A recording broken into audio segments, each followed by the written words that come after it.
The silicon leaves of the ash forest didn't rustle. They clinked like 1,000 broken glass shards dancing in a radioactive breeze. I moved through the translucent undergrowth with the silence of a ghost programmed for execution.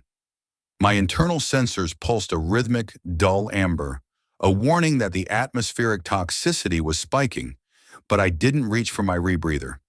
I wanted to smell the ozone. I wanted to feel the sting of the world that had tried and failed to swallow me whole. 1,095 days.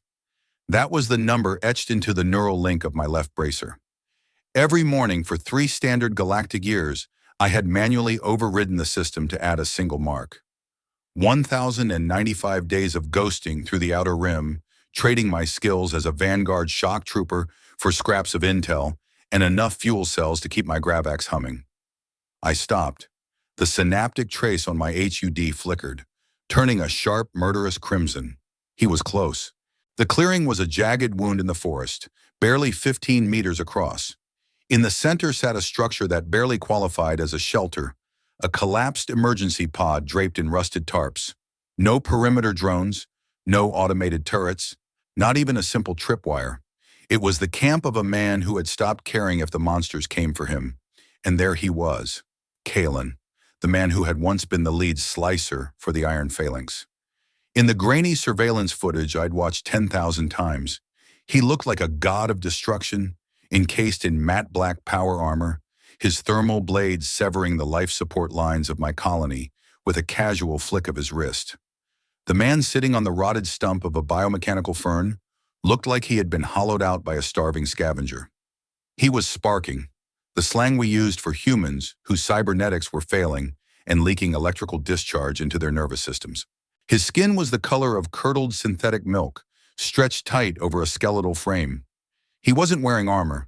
He was wearing rags that smelled of stale stim packs and failure. He didn't even twitch when I stepped into the light. He just kept staring at a dead fire, his eyes clouded with the gray cataract of radiation sickness. "Took you long enough," he rasped. His voice sounded like gravel being ground inside a heavy-duty turbine. I didn't speak. I shifted the weight of my Gravax, the weapon's core vibrating against my palm, the blue light of the axe reflected in his dull eyes. I had practiced the speech. I had spent 3 years refining the list of his crimes, the names of the 12 families he'd flatlined on the eco-settlement of Verdant 6. I wanted to see him tremble. I wanted to see him beg for a mercy I had no intention of giving. "You're the Vanguard from the greenhouse sector," Kalen said, his head tilting with agonizing slowness. "The one who wouldn't stop. My old crew, they called you the Revenant. They're all gone now, scattered to the black or buried in the dirt. I'm the last one on your checklist, aren't I? Where are they, Kalen?" My voice was a low growl, processed through my vocal synthesizers to strip away any hint of the woman I used to be. "The ones you took, the ones you didn't kill on sight." A wet, hacking cough shook his body. He looked like he was about to fall apart right there on the stump. "There is no where, soldier. We were slicers. We didn't take prisoners. We took assets. And when the assets stopped breathing, we moved on. It's just business." My grip tightened. I triggered the axe's secondary coil. The air around the blade began to warp as the gravity well intensified. One swing. That was all it would take to turn his miserable existence into a smear of atoms on the silicon floor. "Do it," Kalen whispered, and for the first time, a spark of something like emotion flickered in his eyes. It wasn't fear. It was a desperate, starving hunger. I've tried to bug out myself twice, but the biolocks on my internal rig won't let me hard stop. They want me to suffer until the battery runs dry. You're a Vanguard. You've got the hardware to override it. Just end the cycle. I stood there, the Gravax poised to deliver the warrior's exit he was practically drooling for. And that's when it hit me. In my inner armor pocket, right against my primary lung, I felt the sharp edge of the luminoseed. It was a small, hexagonal canister of data glass and biomatter. Thalric, my husband, had been a life shaper. He was building this seed for our daughter, Vaelora, on the morning the Iron Phalanx dropped from the sky. It was meant to be a companion, a living memory construct that would grow with her, learning her voice, keeping her safe. He never finished the eyes of the construct. The data glass was still stained with a fleck of his blood, dark and stubborn in the grain of the technology. I looked at Kalen, this broken, sparking piece of trash. If I killed him now, I would be granting him the ultimate reward. I would be his savior. I would be the one to wipe away the images of Thalric's death that I knew haunted him behind those gray eyes. I lowered the axe. The gravity hum faded into a disappointed whine. "No," I said. Kalen flinched as if I'd struck him. "What? Why? Look at me. I'm a flat orbit case. I'm already dead, you stupid clanker. Just finish the job." "You want to close your eyes, Kalen? You want the screaming to stop?" I stepped closer, my shadow looming over him, a dark monolith of vengeance denied. I spent 1,095 days hunting a ghost. I spent 3 years feeding my anger because it was the only thing that kept my systems from crashing. I chose hate over healing, and I'm not letting you off that easily. I reached into my pocket and pulled out the Lumina seed. Its internal lights pulsed a weak, rhythmic blue, the last recorded heartbeat of a man who loved a world Kalen had burned. "My husband made this," I whispered, "for our daughter. It's incomplete, it's heavy, and it's full of the ghosts you created." I grabbed his shaking, emaciated hand and forced the canister into his palm. His fingers were cold, like ceramic. "You're going to carry it," I commanded, my voice echoing off the silicon trees. "Every morning you wake up, you're going to feel its weight. Every time you try to sleep, you're going to see the unfinished eyes of the child this was meant for. You don't get to die as a victim of your own guilt. You're going to live long enough to become something else. Or you're going to live long enough to realize that some burdens never, ever go away." Kalen stared at the Lumina seed as if it were a live thermal detonator. This is worse than the axe." "I know," I said, turning my back on him. "That's the point." Turi. The walk back toward the border of the Silicon Forest took 3 days. I didn't look back. I didn't need to. My long-range sensors picked up the sound of a man sobbing, a raw, ugly sound that hadn't been heard in that clearing for a long time. It followed me through the clinking leaves like a frequency I couldn't quite tune out. As I marched, my mind did what it always did when the silence got too loud. It retreated. It dove back into the archive, the section of my memory bank that I kept under a triple-layer encryption, but which always seemed to bleed through when I was exhausted. 3 years ago, the colony of Ethelgard. We weren't supposed to be warriors there. We were the Green Engineers, a collective of vanguards and humans who believed that Xylar Prime could be more than a graveyard for old empires. We had found a pocket of the planet where the soil wasn't yet choked with heavy metals. Thalric had been standing in the center of the nursery, his hands covered in nutrient-rich silt. He was a soft tech, a man who talked to plants and machines with the same gentle cadence. Look," he had said, beckoning me over. In his palm sat the first iteration of the Lumina seed. It was just a dull piece of glass then, but it hummed when I got close. "It's syncing with the house AI. By the time Ilara is 10, this little thing will be able to project a holographic forest for her, even if we're stuck in a dust storm." Ilara. She had been 8 years old, obsessed with the star wolves, the sleek, metallic predators that roamed the high ridges. She wanted the seed to be shaped like one. Thalric had spent every evening after the suns went down carving the casing, smoothing the edges of the data glass until it felt like silk. "Why a wolf, Ilara?" I had asked her, lifting her onto my armored shoulder. "Because wolves don't get lost," she had chirped, her eyes bright with the innocent certainty of a child who had never seen a warship.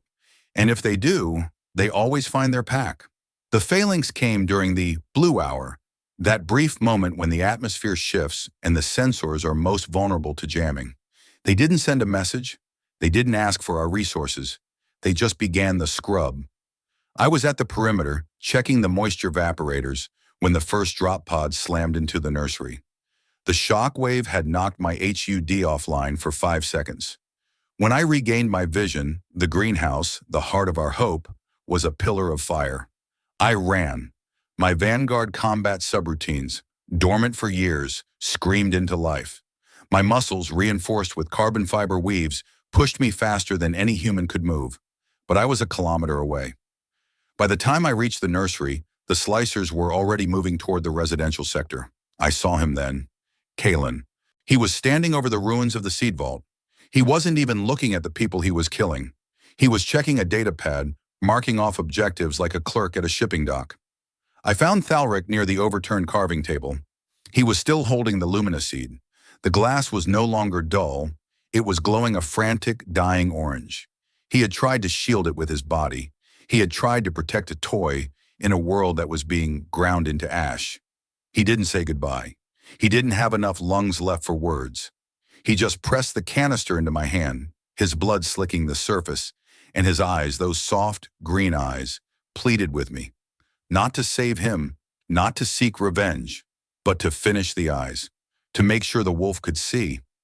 I never found Vaelora, only a scrap of her star wolf tunic caught in the wreckage of the root cellar. 1,095 days. I reached the edge of the forest, the neon sky of Xylar Prime stretching out like a bruised expanse of purple and gold. My internal chronometer informed me that I had been walking for 72 hours without a recharge. I needed a hub. I needed a place where the air was filtered and the questions were few. I found it in a place called the Junction, a trade post built into the side of a rusted freighter that had crashed decades ago. It was a gray zone, a place where lean John Thway, scavengers and broken vanguards gathered to trade fuel slugs and lies. I stepped into the fuel spit bar, the air thick with the smell of cheap synthetic alcohol and the ozone of unwashed cybernetics. I sat in a corner, my back to a bulkhead that vibrated with the ship's ancient dying heart. A bartender, a human woman with a mechanical jaw that clicked every time she breathed, approached me. She looked at my scarred Vanguard armor and then at the empty space on my chest where the luminoseed had lived for 3 years. "You look like you just finished a long-range scan and found out the planet is empty," she said, sliding a glass of blue coolant across the table. "I found what I was looking for," I replied. My voice sounded strange to my own ears, hollow. "And did it bring the payday you wanted?" I looked at my hands. They were designed for the grav axe. They were designed to crush steel and sever bone. "I didn't kill him." The woman stopped wiping the bar. Her jaw clicked twice. "That's a hard lock choice, soldier. Especially for your kind. Why let a breaker live?" "Because," I said, taking a sip of the coolant that tasted like copper and sorrow, "if I killed him, I would still be the woman from the clearing. I would still be carrying that seed. Now the space is empty." "Empty is dangerous," the bartender warned, leaning in. Her mechanical eye whirred as it focused on me. "People try to fill empty spaces too fast. They grab the first contract or the first grudge they find. My advice? Stay empty for a while. Let the system reboot. It's uncomfortable as hell, but it's the only way to see if you've still got a core program left." I stayed at the Junction for 2 more days. I didn't hunt. I didn't check the bounty boards. I just sat on the observation deck and watched the cargo ships lift off, their engines carving white scars across the purple sky. The weight was gone. That constant, agonizing pressure against my ribs, the luminoseed, was in the hands of a monster. And for the first time in 3 years, I didn't know where I was going next. On the 3rd day, a one-armed Vanguard named Daxon found me. He was old, his servos grinding with every step, but his eyes were clear. "I heard about what you did in the Silicon Forest," Daxon said, sitting down beside me. "Word travels fast in the Phantom Network. A Vanguard who chooses mercy over a KIA report? That's rare." "It wasn't mercy," I said. "It was a sentence." "Maybe," Daxon shrugged. "But while you were out there being a judge, some of us have been trying to be builders. 30 kilometers west of the Great Crater, there's a new site. No phalanx, no syndicate, just people trying to fix the atmospheric processors and grow something that isn't made of plastic." He looked at me, his gaze lingering on my grav axe. "We don't need hunters anymore, Vaelora. But we could use a guardian, someone who knows how the world breaks and knows how to stop it from happening again." I thought about the nursery at Ethelgard. I thought about the unfinished eyes of the Star Wolf. "I'm not a builder," I said. "None of us were. Daxon replied, standing up. We were all war toys once, but the war is over, even if your HUD hasn't realized it yet. Follow the green signal on the horizon if you want to see what life support actually looks like. I watched him walk away. I looked at my bracer. The marks were still there. 1,095 of them. They were part of my skin now, but I didn't add a new one. I stood up, adjusted my armor, and turned my sensors toward the west. The horizon of Xylar Prime didn't just glow, it bled. As I crested the final ridge of the great crater, the sky transitioned from a bruised violet to a sickly, shimmering emerald. This was the green signal Daxon had mentioned. Not a literal flare, but the atmospheric distortion caused by the massive, salvaged terraforming arrays the settlers were using to scrub the toxicity from the air. From 2 kilometers up, the settlement looked like a cluster of barnacles clinging to the side of a massive, rusted ship hull.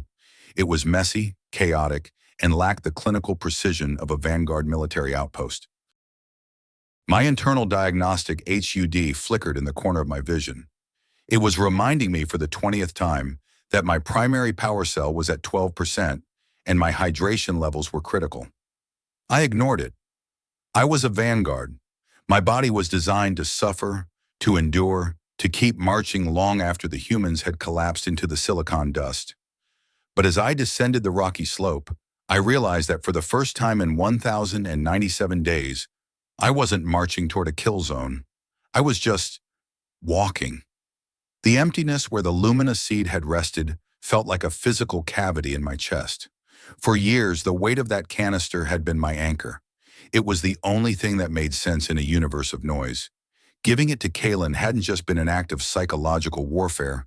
It had been a desperate attempt to shed the skin of a ghost. But now, without it, I felt dangerously light. I felt like the next high-altitude wind might simply carry me away into the void. I reached the perimeter of the settlement just as the second sun, a dim red dwarf, began to dip below the jagged mountains. A pair of sentries stepped out from behind a barricade of welded scrap metal. They weren't wearing the high-grade polymer armor of the Phalanx or the sleek kits of the Syndicate. They were wearing patched-up mining rigs and rebreathers that looked like they had been repaired with duct tape and prayers. "Hold it right there, gearhead," one of the sentries shouted. He leveled a pulse rifle at my chest. The weapon was old, the barrel glowing with an unstable blue hue. "Don't take another step, or I'll fry your circuits." I stopped. I didn't reach for my grav axe, which was slung across my back. I kept my hands visible, my palms open. The bioluminescent veins beneath my skin pulsed a steady, non-threatening white. "Daxon sent me," I said. My voice was raspy, my vocal processors struggling with the lack of moisture. "He said you were building something." The sentry with the pulse rifle shared a look with his partner, a shorter woman with a bionic arm that whirred as she adjusted her grip on a heavy-duty wrench. "Daxon, huh?" The woman spat a glob of stim gum onto the dirt. "That old rust bucket loves bringing in strays. You a slicer? You look like you've seen more than a few hot drops." "I'm a Vanguard," I replied. "There's a difference. Not to the people who get caught in the crossfire," the man muttered, but he lowered his rifle. "Look, we're short on heavy lifters, and the north wall is a total wreck. If you're here to work, you go see Hana at the Atmos scrubber. If you're here for trouble, I've got 50 kilowatts of justice ready to dump into your chassis. You copy?" "I copy," I said. "No trouble." They let me through. The settlement, which they called the Bastion, was even more of a shamble up close. It was built around the crashed remains of a heavy freighter, the hull serving as the main structural support for a dozen smaller dwellings. People moved with a weary, focused energy. I saw a group of children playing in the shadow of a massive water reclaimer, their laughter sounding strange and discordant against the backdrop of grinding machinery.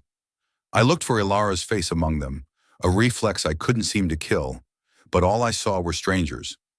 I found Hana near the base of the Atmos scrubber. She was a human woman in her late 50s, her hair a shock of white that stood out against her oil-stained coveralls. She was buried waist-deep in a maintenance hatch, shouting instructions at a pair of droids that were fumbling with a massive heatsink. "No, you glitchy bolts!" Hana screamed, her voice echoing inside the hatch. "The bypass valve goes on the left port. If you strip that bolt, I'm turning you both into toasters." She climbed out of the hatch, wiping grease from her forehead with the back of a hand that was missing two fingers. She looked at me, her eyes narrow and sharp like a hawk's. "You the one Daxon paged me about? The Vanguard?" "I am Vaelora," I said. Hana grunted, giving me a once-over that felt like a full-body scan. "You look like you've been through a black hole backwards, Vaelora. Daxon says you're good with your hands. He also says you're empty in the head. Which is it?" "I can build," I said, ignoring the jab. "I can guard." Hana gestured toward the north wall, where a massive section of reinforced plating was leaning precariously against a temporary support beam. "We don't need guards right now. The phalanx is 300 kilometers away, and they don't give a nanite about a bunch of dirt farmers. What we need is someone who can lift 2 tons of hull plate without snapping their spine. That wall needs to be secured before the neon weep hits tonight. If that rain gets into the inner ward, the scrubbers will choke on the acidity." I looked at the wall. It was a simple task, a crude task. For 3 years, I had used my strength to tear things down, to rip open armored doors, to snap the necks of men who had forgotten how to beg. Now a human woman was asking me to hold up a piece of metal so she could weld it. I walked over to the plate. I felt the heat coming off the ground, the silicon dust stinging my sensors. I gripped the edges of the metal, my hydraulic stabilizers hissing as they engaged. I pulled. The plate groaned, resisting at first, then it began to move. I felt the strain in my carbon fiber tendons, the familiar ache of physical exertion that usually preceded a kill. But this time, the goal was different. "Is this steady enough?" I asked, my voice strained. Hana appeared beside me with a kinetic welder, its tip glowing with white-hot intensity. "Perfect," she said, her tone softening just a fraction. "Just hold it right there, girl. Don't let it slip or we're both going to be flat-orbit pancakes." For the next 4 hours, I was no longer a hunter. I was a structural support. As Hana worked, she talked. She talked about the difficulty of keeping the air breathable, about the scarcity of clean chips for the droids, and about the people who had come to the Bastion seeking a second chance. "Most of the folk here are broken tech," she said, the welder sparking against the metal. "Soldiers who couldn't fight anymore. Scientists whose labs got vaped. We're all just scraps trying to make a whole." "And you?" I asked. "Why are you here?" Hana stopped welding for a moment. She looked at the missing fingers on her hand. "I used to build warp drives for the Syndicate. I made things that allowed people to travel across galaxies. Then I realized my engines were being used to transport slave units. So I took my tools and I bugged out. I'd rather fix a leaky pipe in a dust hole than build a masterpiece for a monster." She looked at me, the light of the welder reflecting in her eyes. "What about you, Vaelora? You've got that look, the look of someone who's been redlining for a long time. What was your contract?" "I didn't have a contract," I said. "I had a hunt." "Did you finish it?" I thought about the clearing. I thought about Kalen's shaking hands as he took the Lumina seed. I thought about the unfinished eyes of the wolf. "I finished the hunt," I said, "but I didn't finish the story." Hana nodded slowly. "Fair enough. Sometimes the end file is the hardest part to write. By the time the suns had fully vanished, the wall was secure. My power levels were at 4%. I was blinking back static in my visual field. Hana handed me a nutrient pack, a thick gray sludge that smelled like ozone and vitamins. "Eat up, Vanguard. You earned it. There's an empty pod in the crew quarters. It's not 5-star, but it's got a charge port." I took the pack. "Thank you." Hana patted the metal plate we had just installed. It was a solid, ugly piece of work. But as I looked at it, I felt a strange, quiet sensation. It wasn't the explosive rush of a successful mission. It was something slower, something warmer. It was the feeling of a weight being shared. I walked toward the crew quarters, my steps heavy but purposeful. I passed the children again. They were being ushered inside as the first drops of the neon weep began to fall. Bright, glowing streaks of acidic rain that hissed as they hit the ground. One small girl, no older than Alara would have been, stopped and looked at me. She wasn't afraid. She just pointed at the glowing veins in my arm. "You're pretty," she said, "like a star." I stood frozen for a second, the words hitting me harder than a kinetic slug. I'm just a machine, I wanted to say. I'm a weapon. I'm a ghost. But instead, I managed a small, clumsy nod. Go inside, I whispered. The rain is coming. She ran off, and for the first time in 1,097 days, I didn't count the hours until the next hunt. I just counted the seconds until the morning. The neon weep didn't fall like normal rain. It descended in glowing, viscous ribbons of electromagnetic fluid that clung to the surfaces of the bastion like molten emerald. From inside my small, cramped dwelling, a repurposed shipping container, I could hear the rhythmic sizzle of the acid eating at the freighter's hull.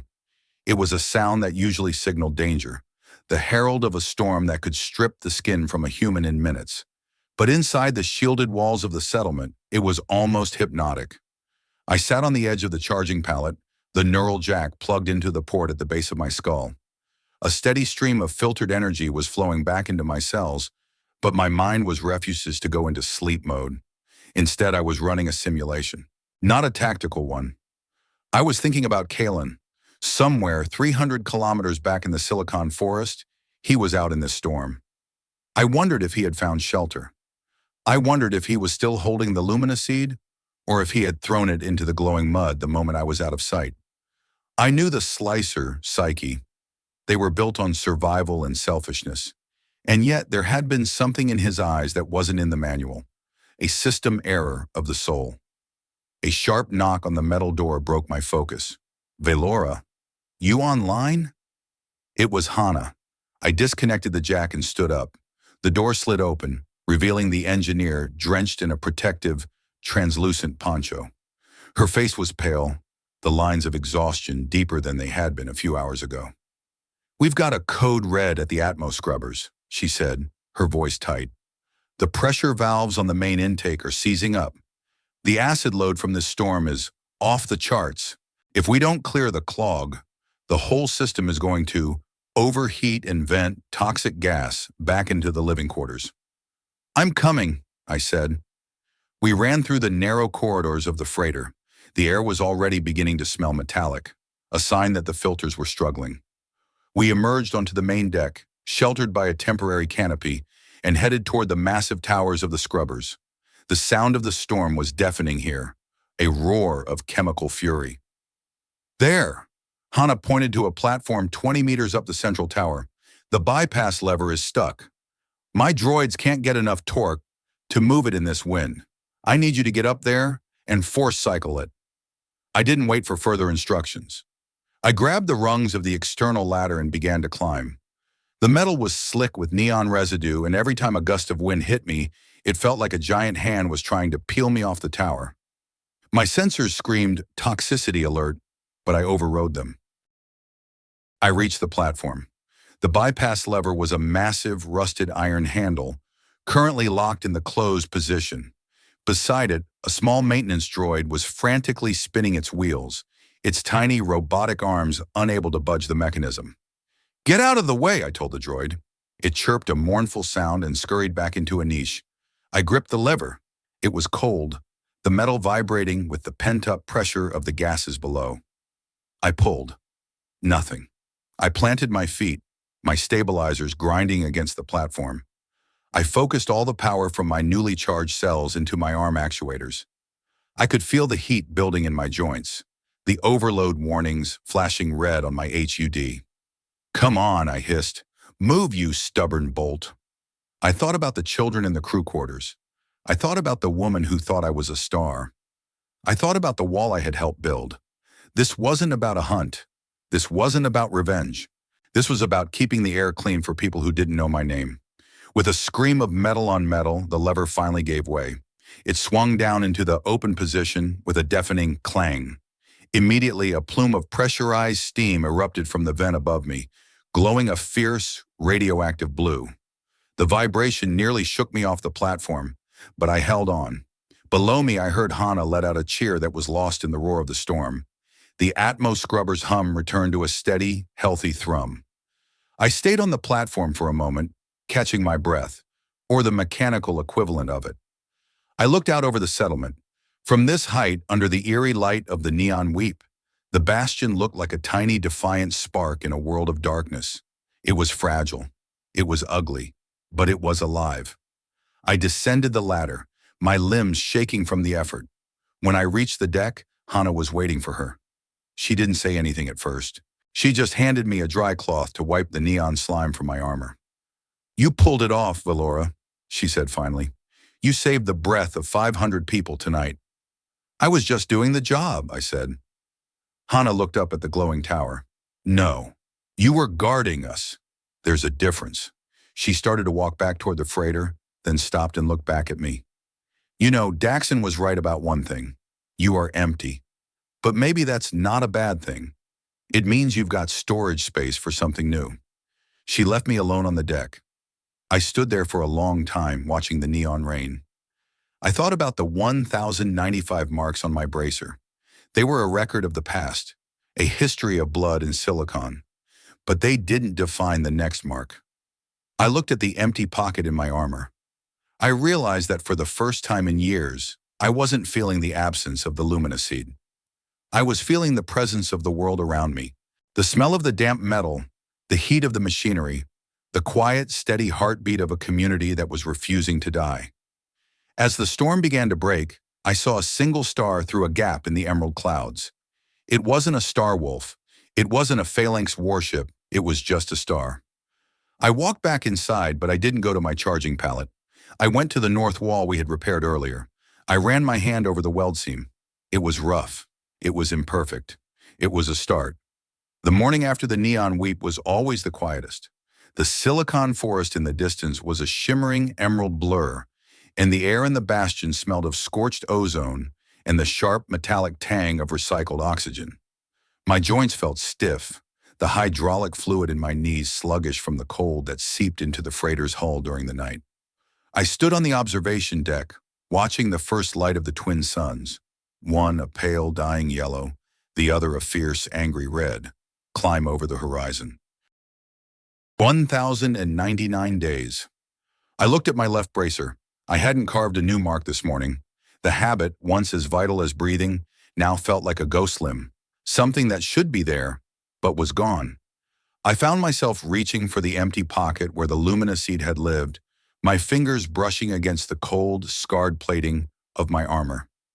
The absence was a physical ache, a void that I didn't know how to fill. Daxon had told me to find Varen. He was the settlement's primary physician of plating, a man who treated humans and vanguards with the same indifferent efficiency. He lived in the deep hulks, the lowest section of the crashed freighter where the gravity plating was the most stable, and the noise of the surface was muffled by thousands of tons of steel. The descent into the hulks was a journey through the history of the ship. The upper decks were bright, repurposed for living in hydroponics. But as I went lower, the lights flickered with the stuttering heartbeat of the ancient reactor. The walls here were covered in the scrap script of the original crew, emergency codes and desperate messages written in fading chemical ink. I found Varen's workshop behind a heavy reinforced blast door. It didn't smell like a clinic.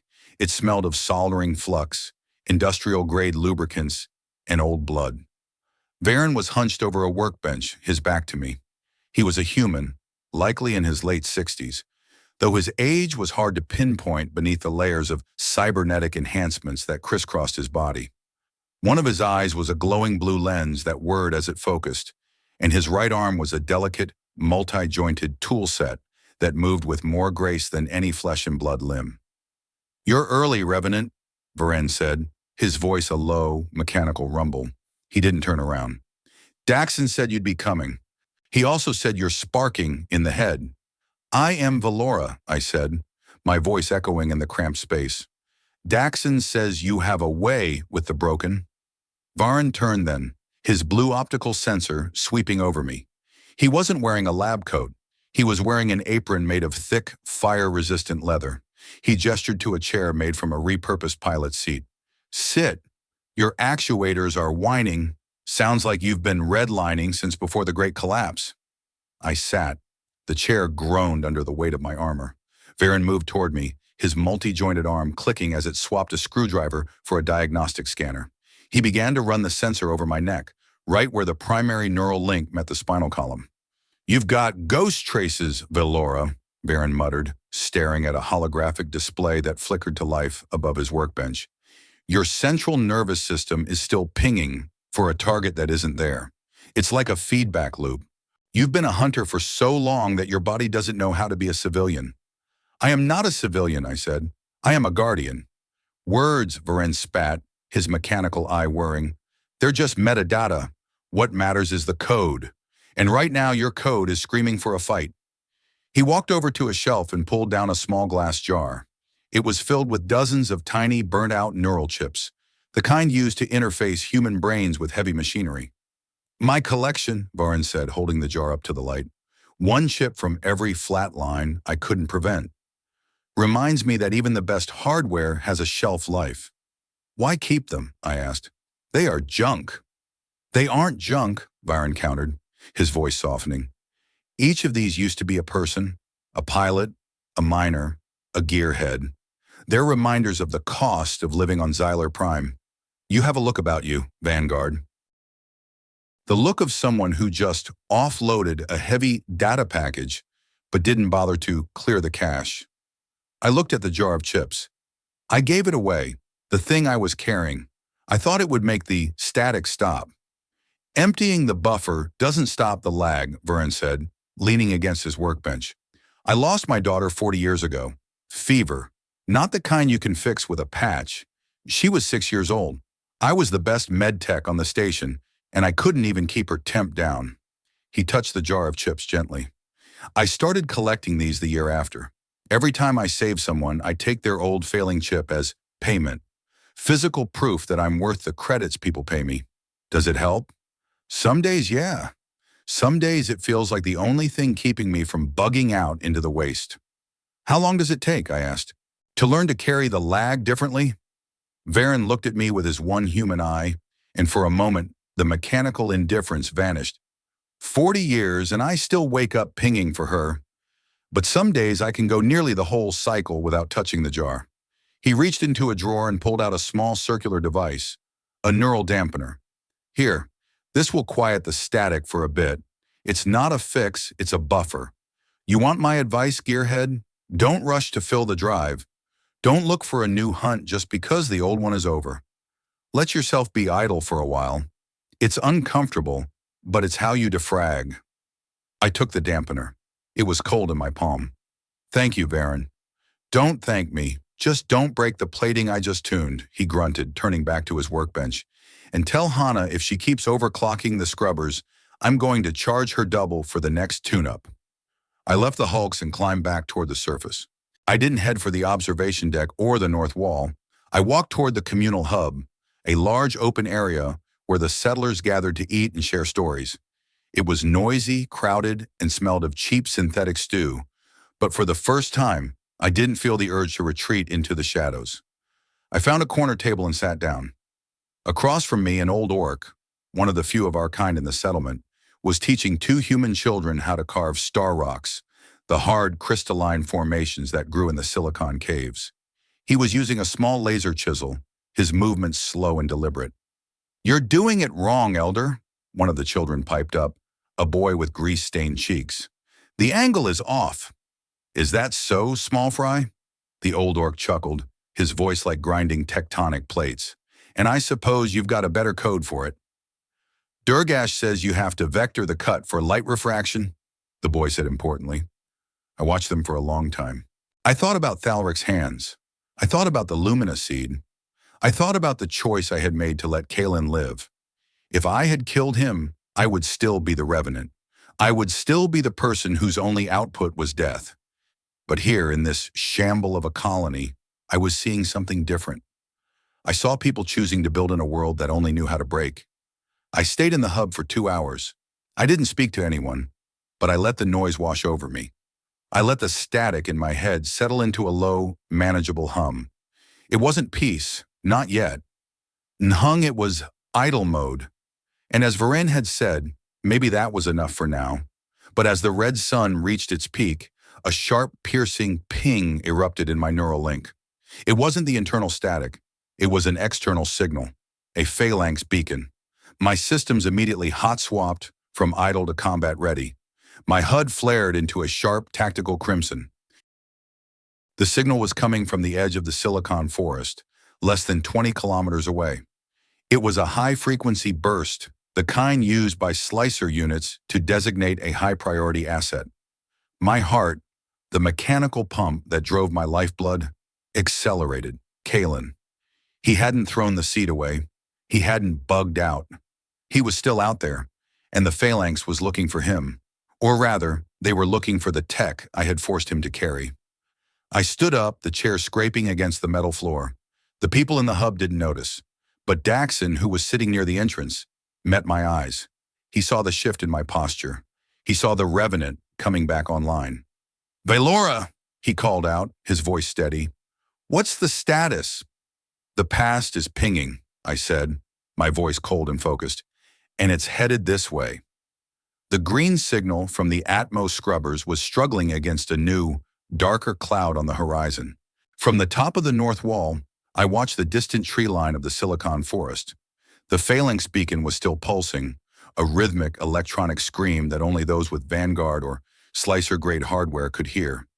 It was a call to harvest, a signal that meant the Iron Phalanx had detected a piece of unauthorized tech and was sending a recovery team to reacquire it. 20 kilometers, I whispered, my optical zoom tracking a faint trail of dust on the salt flats. "Maybe 18. What are you seeing, Vae?" Hana asked. She had climbed up the wall behind me, her kinetic welder slung over her shoulder like a rifle. She couldn't hear the beacon, but she could see the tension in my frame. "A scout wing," I said, pointing toward the dust cloud. 3 skimmers, light armor, high-speed pulse cannons. They're tracking a signal." "A signal from what?" "The thing I gave him," I said, my grip tightening on the edge of the wall. "The Lumina seed, it's an illegal build. It uses soft tech that the Syndicate banned during the uprising. The Phalanx won't let it stay in the wild. They'll burn everything within 5 kilometers to get it back." Hana's face went pale. "You brought the Phalanx to our doorstep, Vaelora? After all we've built?" The accusation hit me harder than a railgun slug. I had wanted to punish Kalen. I had wanted him to feel the weight of his crimes. But I hadn't considered that the weight was a beacon. I had been so focused on my own narrative of revenge and mercy that I had ignored the tactical reality of the technology I was handling. "I didn't think he would keep it powered on," I said, though it sounded like a weak patch. "He was sparking. I thought he'd just flatline in the woods." "Well, he's not flatline yet," Hana snapped, turning toward the interior of the colony. "Daxon, get the non-coms into the hulks. Prime the point defense. We've got vultures inbound." The bastion erupted into a frantic, controlled chaos. The children were ushered down into the deep hulks, their laughter replaced by the sharp, rhythmic commands of the sentries. The old orc, Durgash, put down his carving tools and picked up a heavy pulse repeater, his movements surprisingly fluid for his age. I stayed on the wall. I watched as the 3 skimmers emerged from the dust, their matte black hulls reflecting the red sun like predatory insects. They weren't moving toward the colony, not yet. They were circling a point in the salt flats, about 5 kilometers out. They found him, I thought. My internal conflict was a data storm. Every tactical subroutine I possessed told me to stay on the wall. My job was to protect the settlement. My role was guardian. To leave the perimeter now would be to abandon my post. But another part of me, the part that had stood in the clearing 3 days ago, knew that this was my glitch to fix. Kalen was out there with Thalric's blood in his hands, and if the Phalanx took that seed, they would strip it for parts. They would erase the last echoes of my husband's voice. "Hana," I said, not taking my eyes off the skimmers, "give me the scrap bike." "The what?" "That thing is held together by spit and wire, Vae. You'll burn the engine in 10 clinks." "I need the speed," I said, hopping down from the wall. "If I can get to him before the skimmers touch down, I can cycle the seed into safe mode. The signal will die. They'll lose the lock." "And if you can't?" Hana asked, her voice trembling. "If you glitch out there? Then I'll give them a different target," I said. I didn't wait for her to agree. I ran toward the motor pool. The scrap bike was a monstrosity, a repurposed turbine engine strapped to 2 heavy-duty wheels. It was loud, dangerous, and lacked any kind of stability control. I kicked the starter, the engine coughing a cloud of black, oily smoke before screaming into life. I roared out of the colony gates, the suspension screaming as I hit the uneven salt flats. The wind whipped past my HUD, blurring the world into a streak of white and gray. I pushed the throttle to the red line, the engine vibration traveling through my chassis and into my bones. 4 kilometers. 3.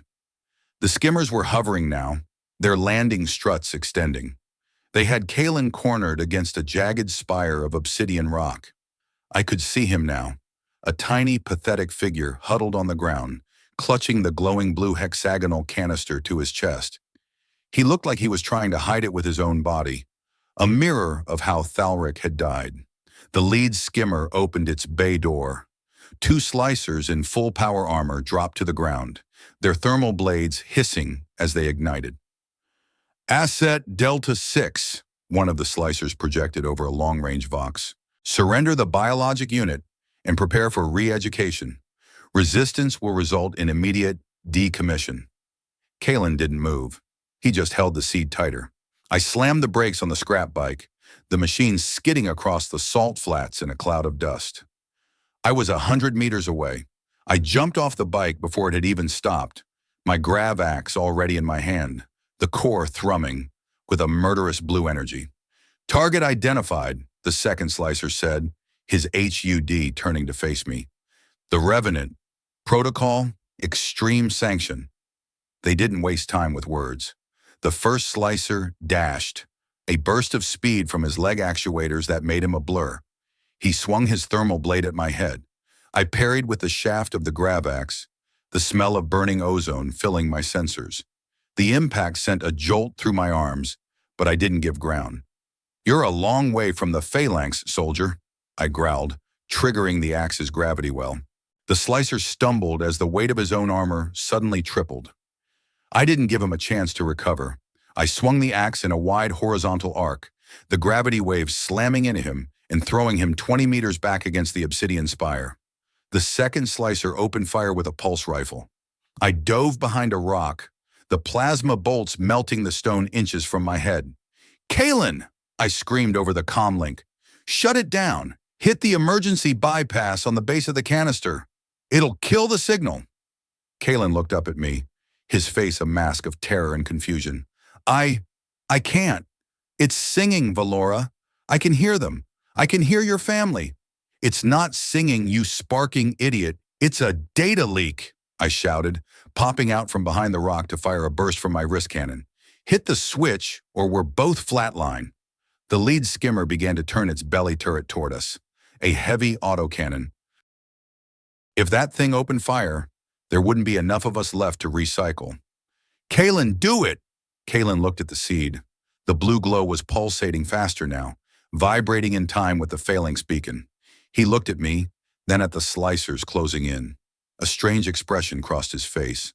Not the hagiography of a coward, but the grim resolve of a man who had finally found his exit. No, Kalen whispered. He stood up, but he didn't hit the bypass.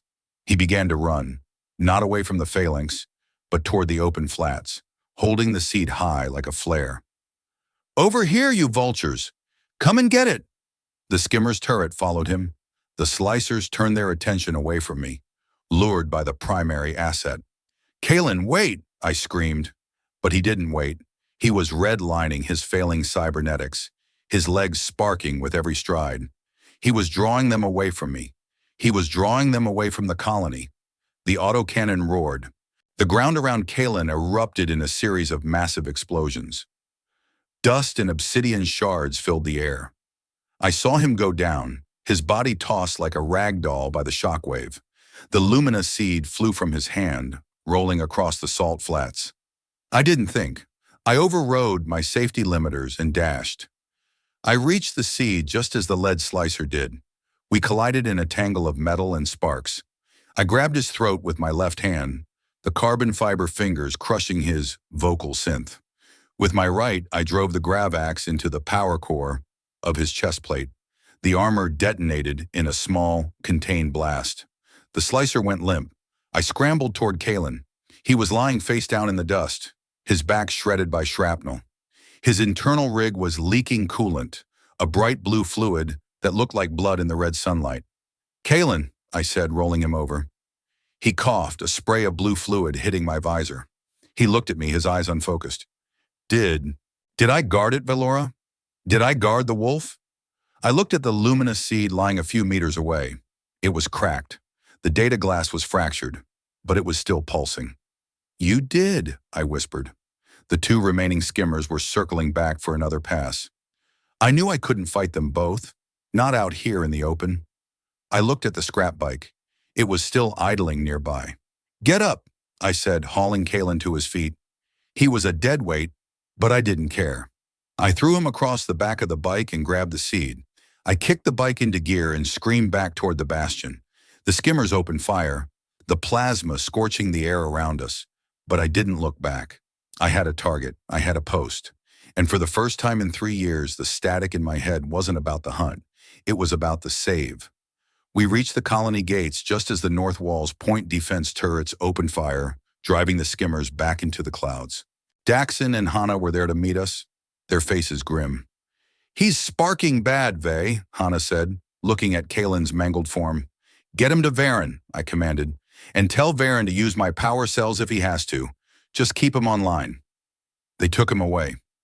I stood in the middle of the courtyard, the luminous seed in my hand. It was cracked, bleeding data light into the dirt. I looked at my left bracer. I took my laser chisel and, for the first time in 1,099 days, I didn't carve a mark.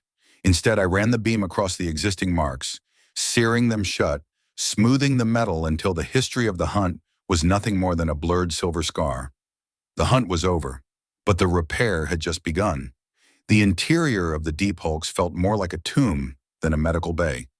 The air was thick with the smell of scorched insulation and the sharp metallic tang of Varen's specialized coolant.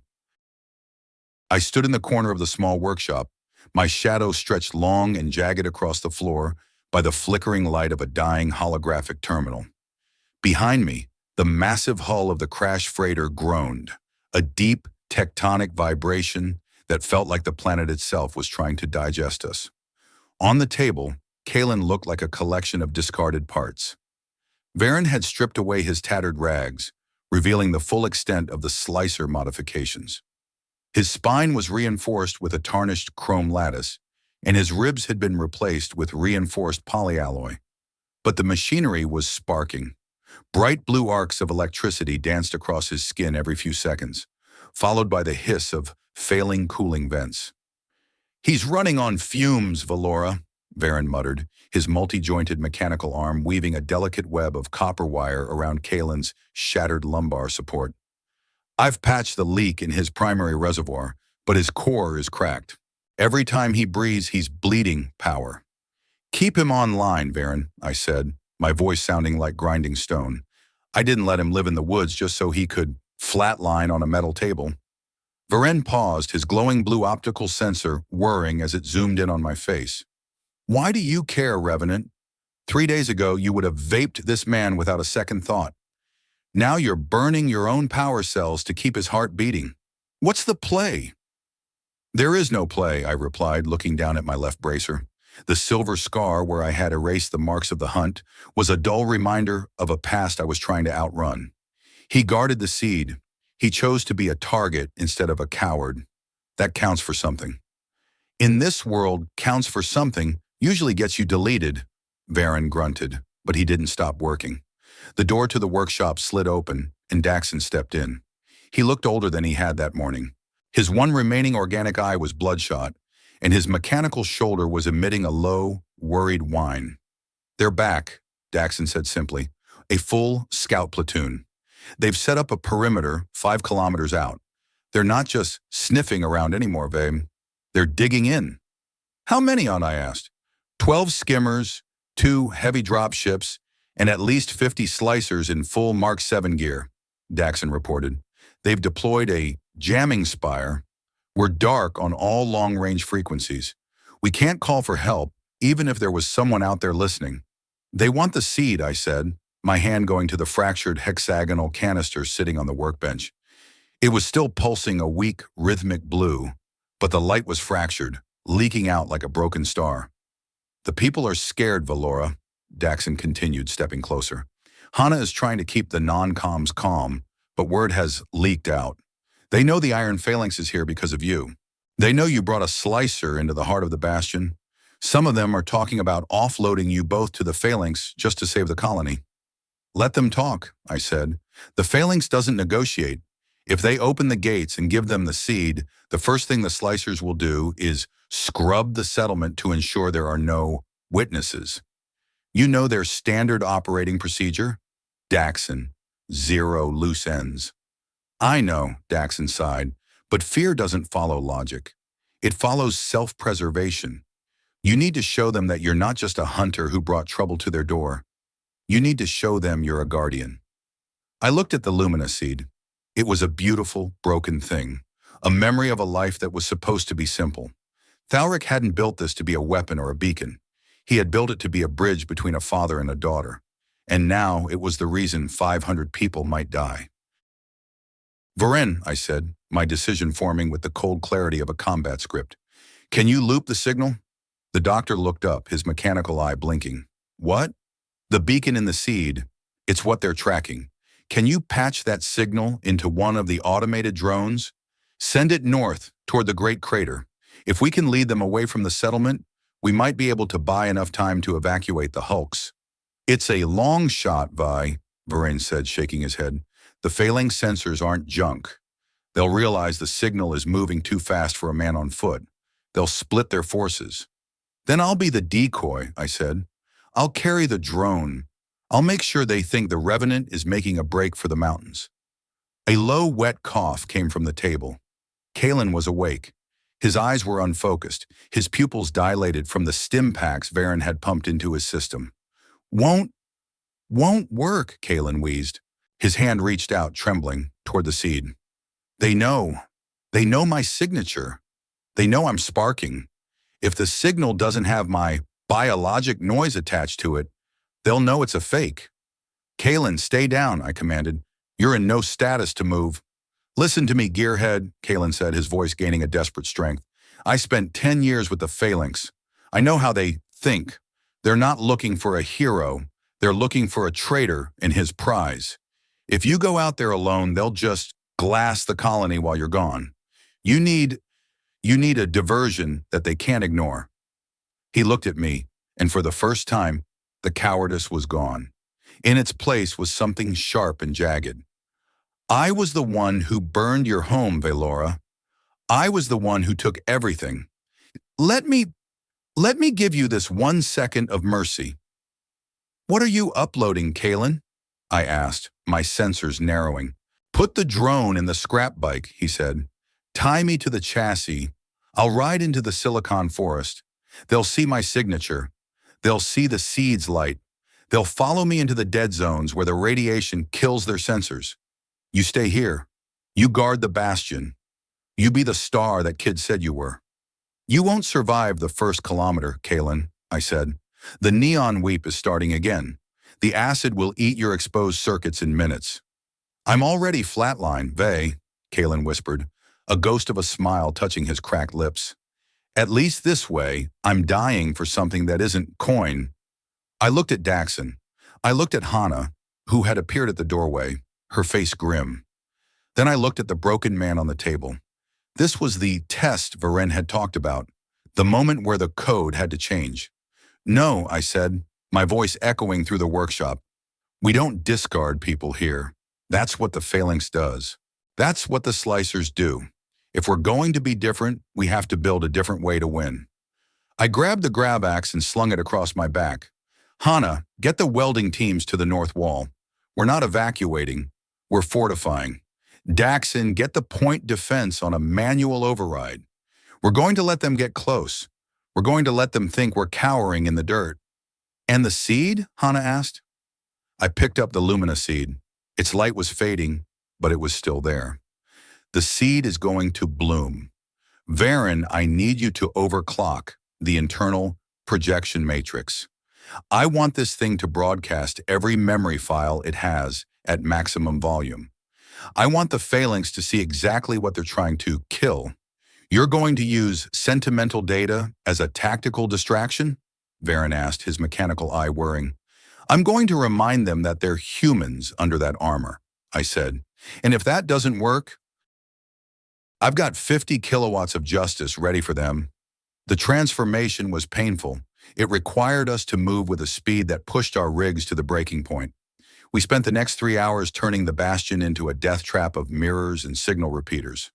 We weren't just building a wall, we were building a narrative. As the red sun vanished and the emerald rain began to fall, I stood on the highest point of the freighter's hull. Below me, the colony was dark, silent, but in my hand, the luminous seed was beginning to vibrate. Initiate Bloom Protocol, I whispered into the comlink. Copy that, Vey, Varen's voice crackled back. Good luck, and try not to glitch out there. The first failing skimmer crested the ridge, its searchlight cutting through the neon rain like a scalpel. Then another, and another. They moved with the cold, rhythmic precision of a machine.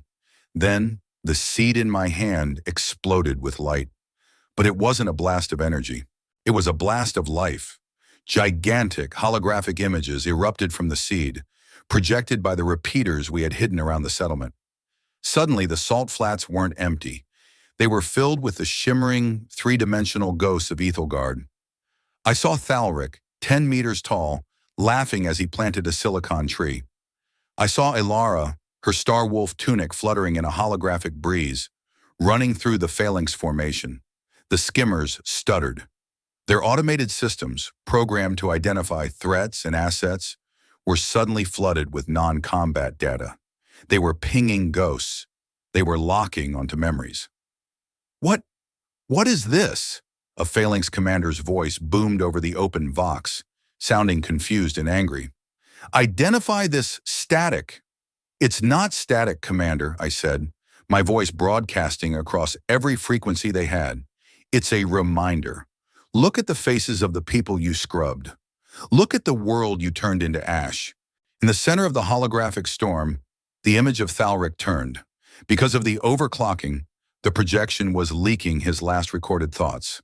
A low, gentle hum filled the air, the sound of his voice, singing a lullaby to a daughter who was no longer there. The phalanx advance halted. For 5 seconds, 5 glorious, impossible seconds, the slicers forgot to be killers.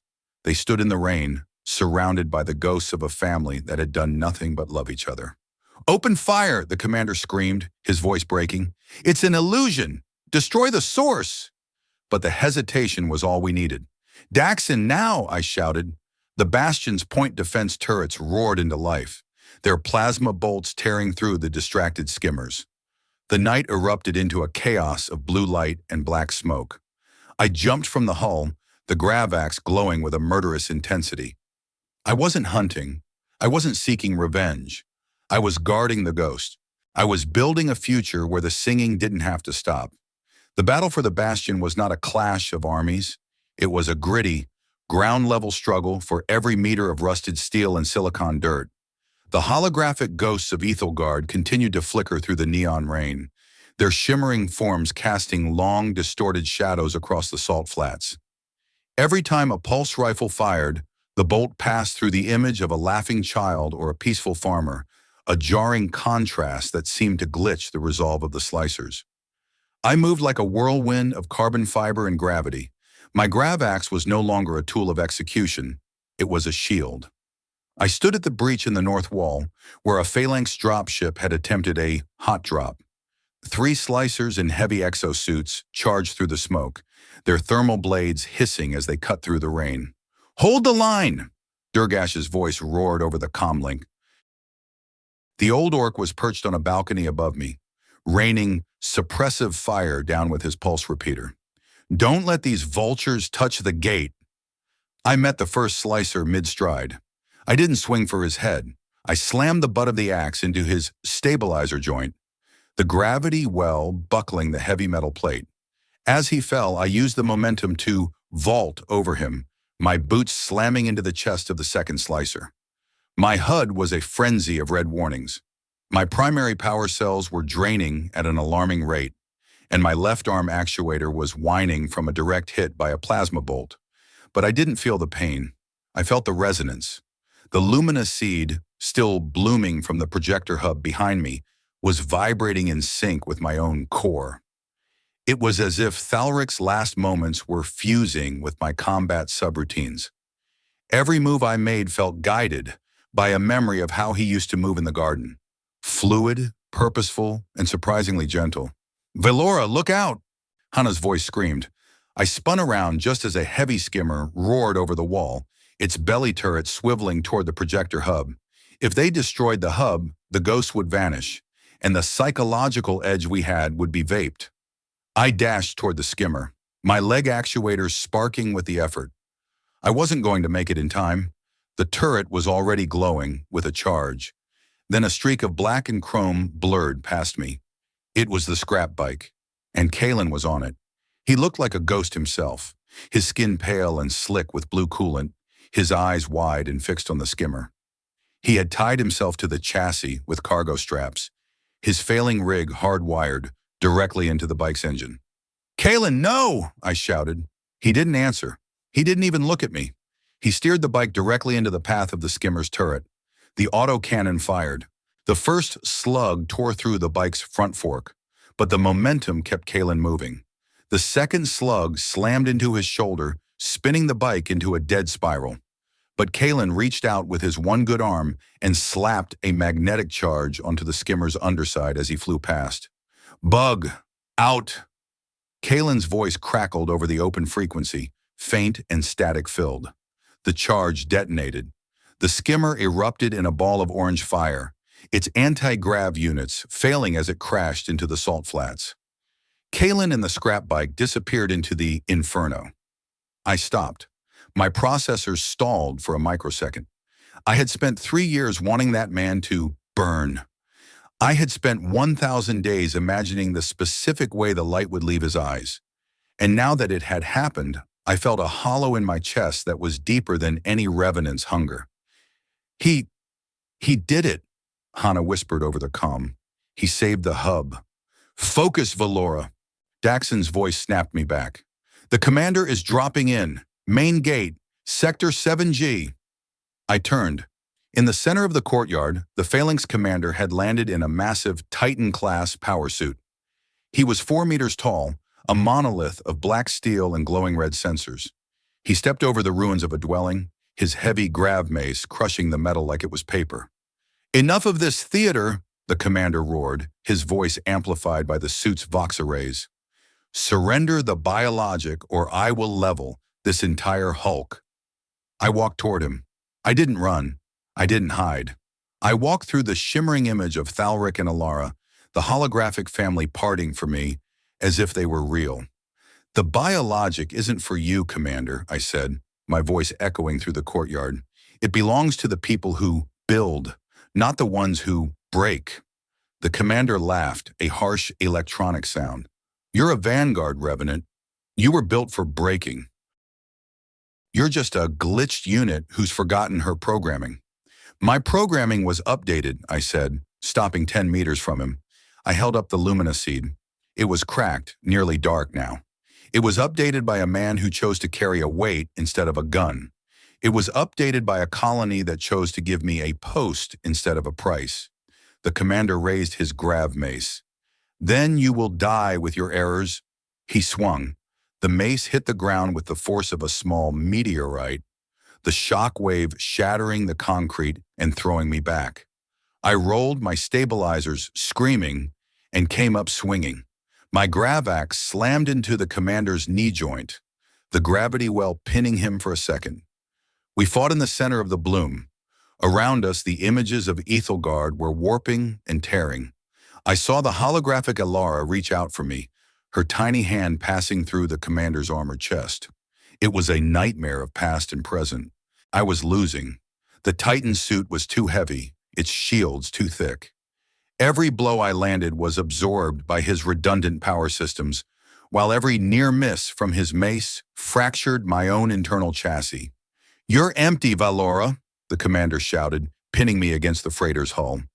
His mace was inches from my head, held back only by the maximum output of my axe's gravity well.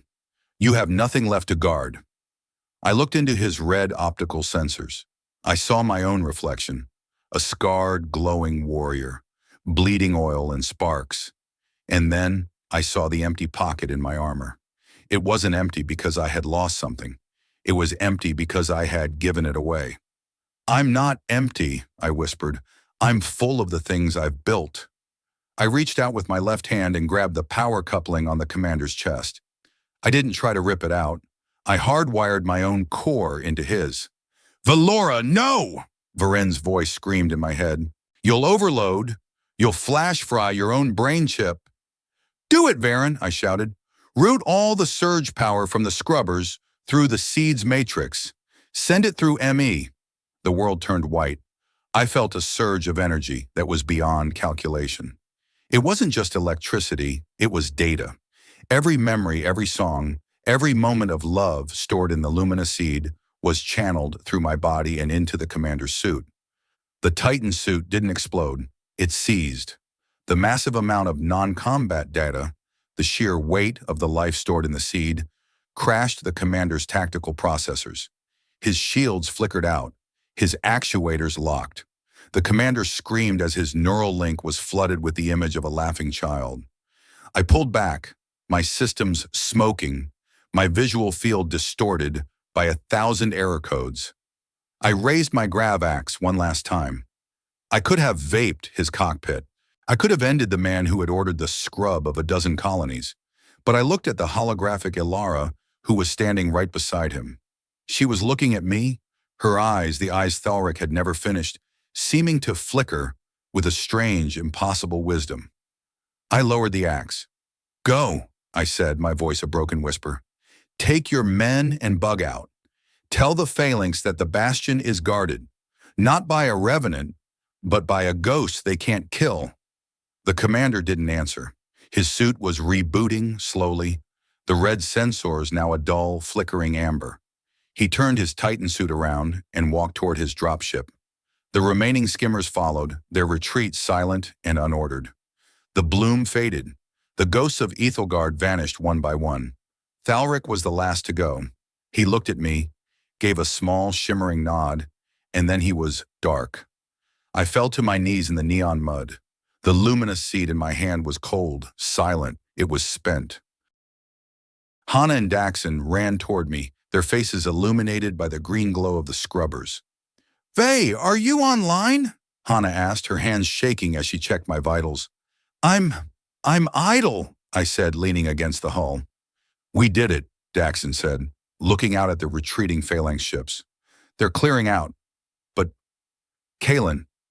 I looked toward the crater, where the skimmer had crashed. There was nothing left but twisted metal and black smoke. "He wasn't a slicer at the end," I said. "He was a builder. He built us a chance." I looked at the silver scar on my bracer. It didn't feel like a reminder of the hunt anymore. It felt like a foundation. "What now, Vaelora?" Hana asked, helping me to my feet. "The north wall is a wreck. The scrubbers are redlining. We've got a lot of work to do." I looked at the broken Lumina seed. Then I looked at the colony, where the people were already beginning to emerge from the hulks, their faces wary but alive. "Now," I said, "we finish the eyes." The silence that followed the phalanx retreat was heavier than the roar of the battle had ever been. It was a thick, suffocating thing, woven from the smell of ozone, scorched polyalloy, and the bitter tang of the emerald rain.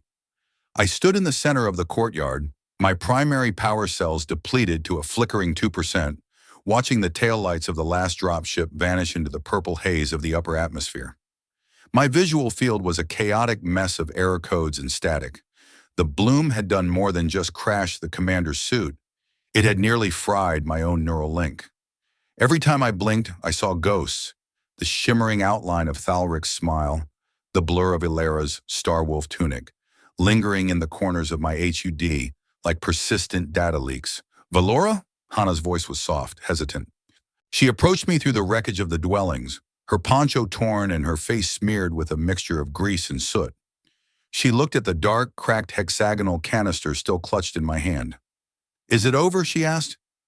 "The hunt is over," I said, my voice a raspy, mechanical whisper. "But the cost..." I looked toward the crater where the scrap bike had met its end. A small team of settlers, led by Daxon, was already picking through the smoldering debris. They moved slowly, with a reverence that felt strange in a place that had been a combat zone only minutes before. They found him. Daxon's voice crackled over the short-range comms. He sounded tired, older than his 65 years. He's still sparking, but there isn't much chassis left to save. I didn't wait for my stabilizers to finish their self-diagnostic. I marched toward the crater, my boots crunching on the obsidian shards. When I reached the edge, I saw what was left of Kalen. He wasn't tied to the bike anymore. The explosion had severed the straps. He lay on a bed of ash, his chrome spine exposed to the rain, his one remaining organic eye staring up at the neon clouds. The blue coolant fluid was no longer leaking. It had pooled beneath him, reflecting the emerald light of the sky like a tragic, artificial halo. Varen was there, his multi-jointed arm clicking frantically as he tried to stabilize the man's core. "It's no use, Daxon," the doctor muttered, his mechanical eye whirring in frustration. "His logic board is melted. He's just looping his final log entry." I knelt beside him.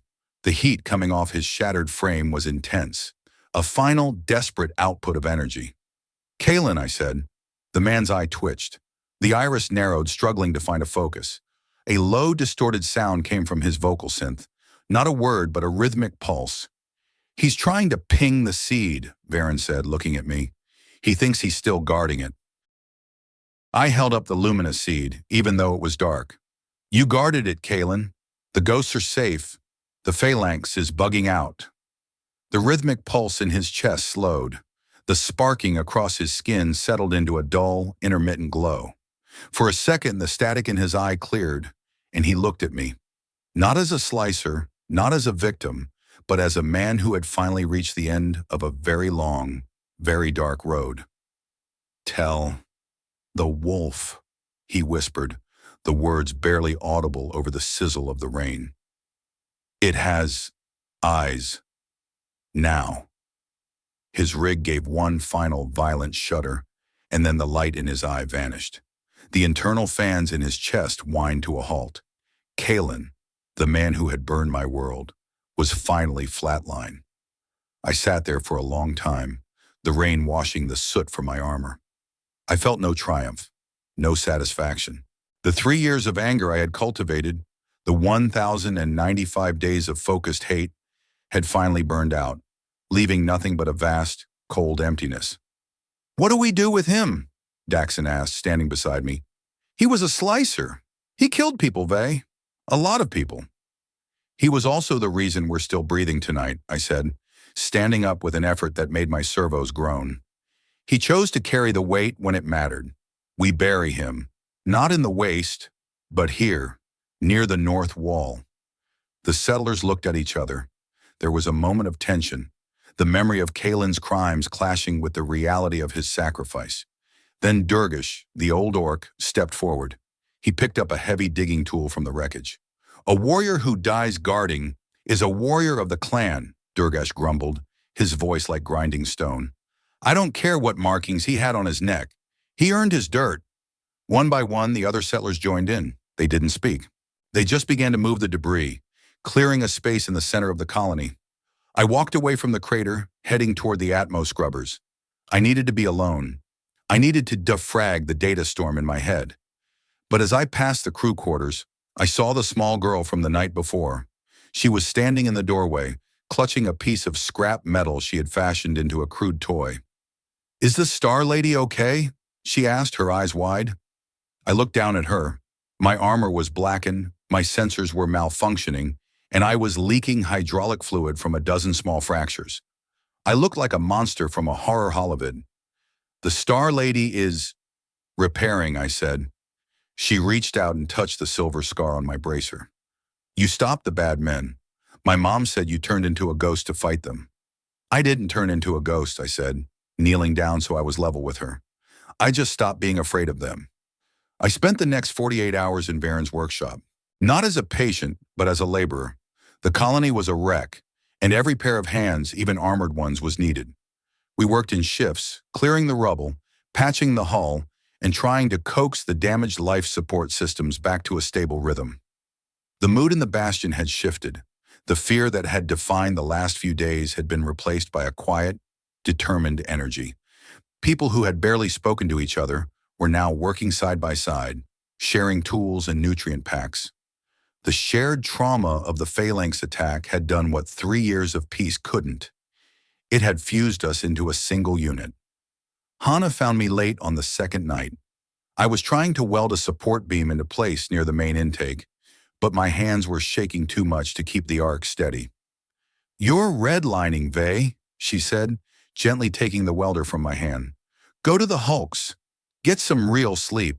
Daxon and I can handle the structural checks." "I can't sleep, Hana," I said. "Every time I close my eyes, I see the bloom. I see Thalric."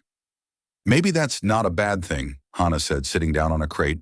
She looked at the dark lumina seed sitting on the workbench nearby. "Varen looked at the core of that thing today. He says the memory files are still there, but the projection matrix is fried. It can't show us pictures anymore." I felt a pang of loss. "Then it's just a piece of glass again." "No," Hana said, reaching out to touch the canister. "Varen says the audio track is still looping. He thinks he can link it to the colony's comm system. It wouldn't be a ghost. It would be a song." She looked at me, her eyes tired but hopeful. "We're thinking of playing it during the rebuilding festival. A reminder of why we're here. What do you think?" I thought about the lullaby Thalric had sung to Alara. I thought about the way the failing slicers had frozen when they heard it. "I think he would have liked that," I said. "He always wanted his work to be useful." As Hana walked away, I looked at my hands. They were covered in the dust of a dozen different projects. They were scarred, dented, and worn. But for the first time in 1,099 days, they didn't feel like weapons. They felt like tools.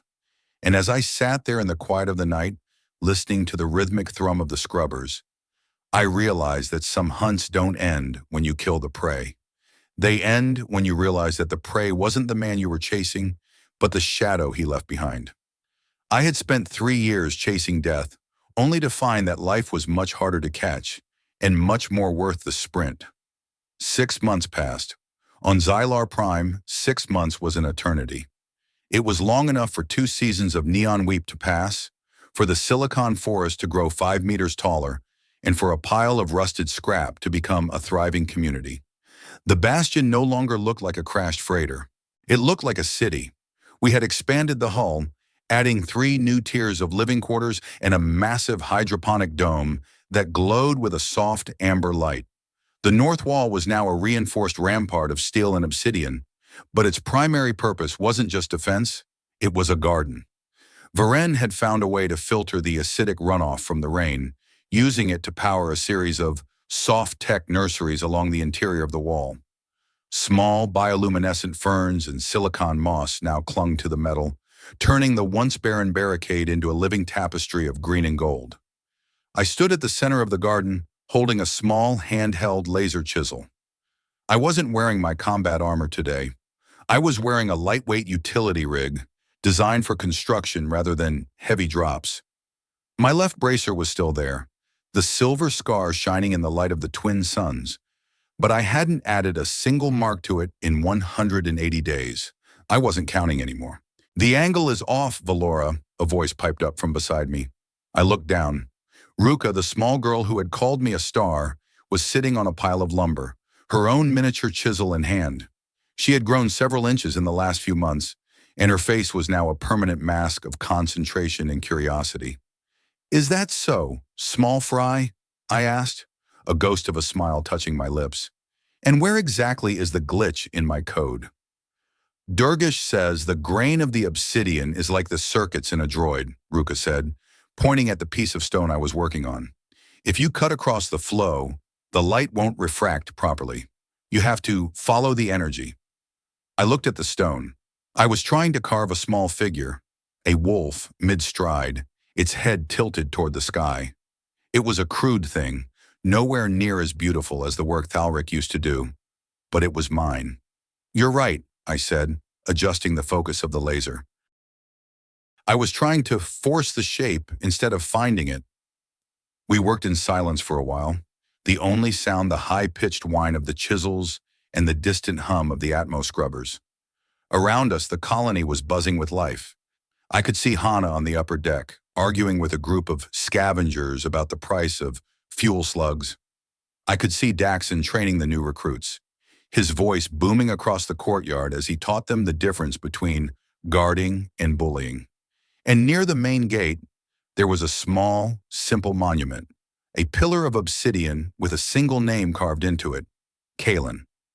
Below the name, Varen had mounted a small audio chip.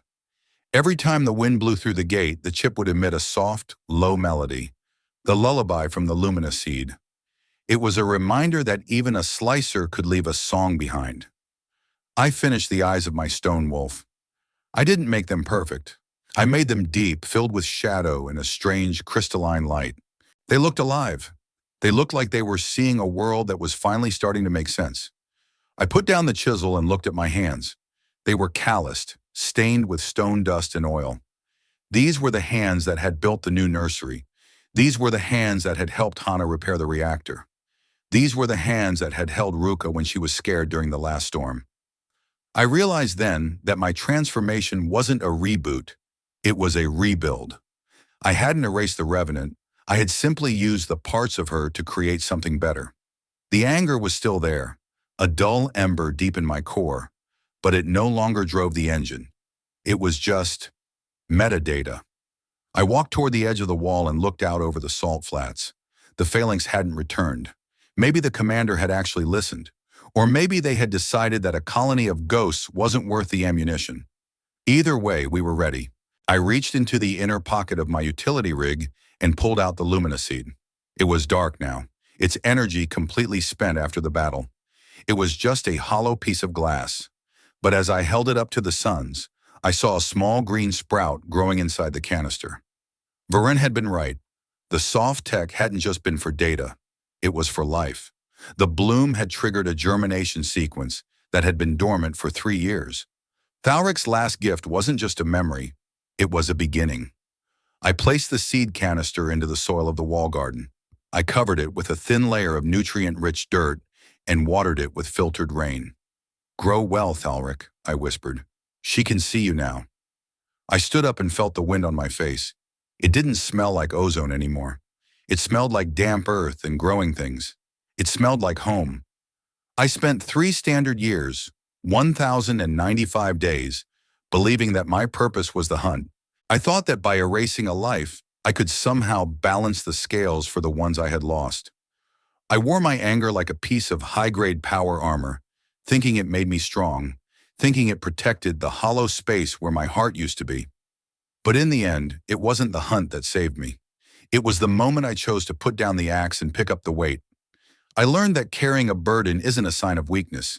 It's the only way to prove you're still online. We are all broken tech in one way or another, scarred by the slicers of our past and sparking with regrets we can't patch. But we don't have to stay flatline. We can choose to be the builders. We can choose to turn our scars into foundations. I used to think the world was just a kill zone waiting to happen. Now I see it as a shamble of parts, waiting for someone with the guts to weld them back together. I am Vaelora. I am a Vanguard. I am a builder. And for the first time in my life, I am not a ghost. I looked at the silver scar on my arm one last time. It wasn't a tally of the dead. It was a promise to the living. I turned back toward the courtyard, where Ruka was waiting for me. "Hey, Vaelora," she shouted. "Durgash says the foundation pilings for the new school are ready. You coming?" "I'm coming," I said. I spent 3 years chasing a man who wanted to die, only to find a community that wanted to live. I wonder, as you navigate your own silicon forests, what are the marks you have been carving into your own armor? Are you holding on to an anger that has become a prison? Or are you brave enough to trade your revenge for a burden that might actually grow into something beautiful? What is the one thing you have been hunting that you might finally need to let go of, just so you can start to build? I walked down the stairs, my boots making a solid, rhythmic sound against the metal. I didn't look back at the horizon. I looked at the people in front of me. The wolf had eyes now, and so did I.